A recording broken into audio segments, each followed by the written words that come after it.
Jamie Harper and the Countdown Conspiracy. The final day of the year was always special in Harborview.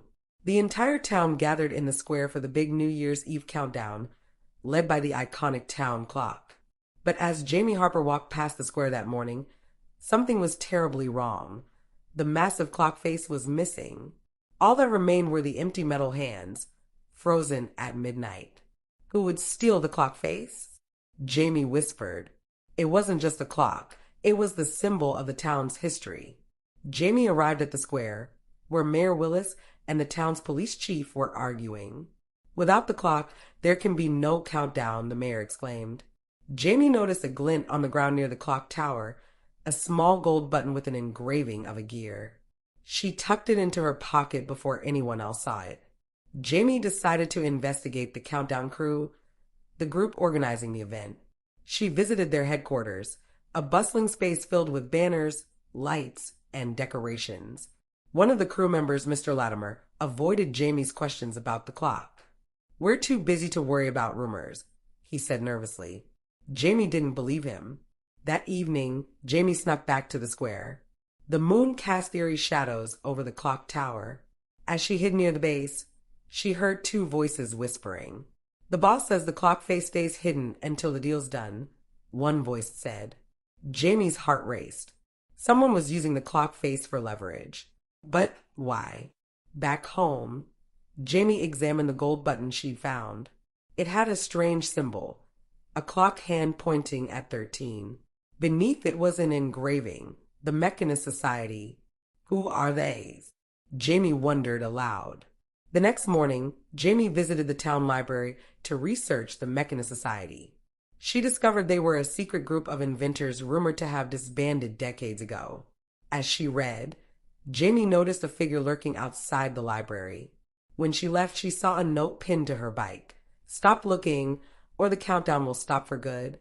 Jamie's research led her to an abandoned factory on the edge of town, once owned by a Mechanist Society founder. She and Max decided to investigate. Inside, they found an old workshop filled with gears, blueprints, and rusting clock parts. In the center was a crate marked Harborview Town Clock, property of the society. Suddenly, the lights flickered, and the sound of footsteps echoed through the factory. Jamie and Max hid as two figures searched the room.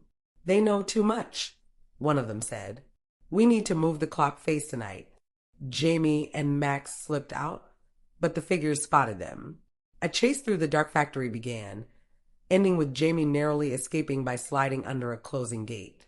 The next day, Jamie visited Mr. Hargrove, the town's clockmaker, to ask if he knew anything about the Mechanist Society. "They were brilliant but secretive," he said. "If they're involved, they'll stop at nothing to protect their inventions." Mr. Hargrove grew pale when Jamie showed him the gold button. This is a symbol of rebellion. Be careful, Jamie." Determined to find the missing clock face, Jamie returned to the factory that night. She climbed to the roof for a better view and spotted a faint light signal flashing in the distance, a code only visible at midnight. Jamie wrote down the sequence. 3 flashes, a pause, then 1 long flash. Using the signal as a clue, Jamie traced it to a warehouse near the docks. Inside, she found rows of crates marked with the Mechanist Society's symbol and the stolen clock face wrapped in a tarp. Before Jamie could investigate further, the warehouse doors slammed shut, trapping her inside. Jamie and Max tried every door and window, but they were locked tight. Then Jamie noticed an old conveyor belt leading to a skylight. Using nearby crates, they climbed up and escaped just as the thieves returned. Hiding nearby, Jamie overheard the thieves discussing their plan.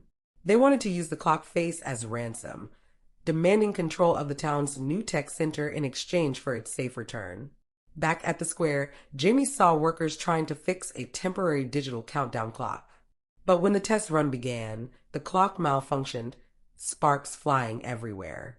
Jamie realized the thieves had sabotaged the replacement countdown to pressure the town into meeting their demands. Jamie followed the mayor to a secret meeting with the thieves. Hidden in the shadows, she saw the leader of the group, a man with a silver pocket watch who called himself the Tinker. The mayor refused their demands.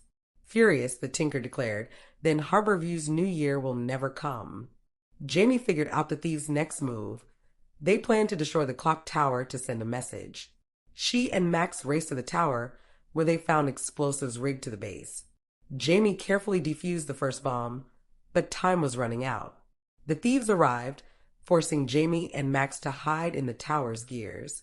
Jamie used her knowledge of the clock's mechanics to trap the thieves in the lower level, buying time to disarm the rest of the bombs.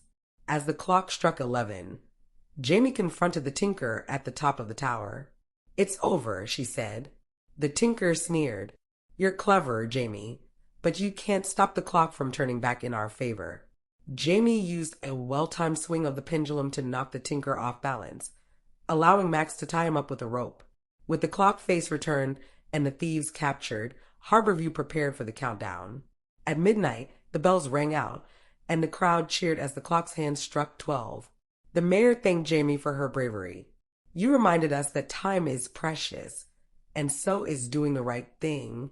The moral of the story is that time is a gift, and how we use it defines who we are. When faced with challenges, courage and determination can help us make every moment count.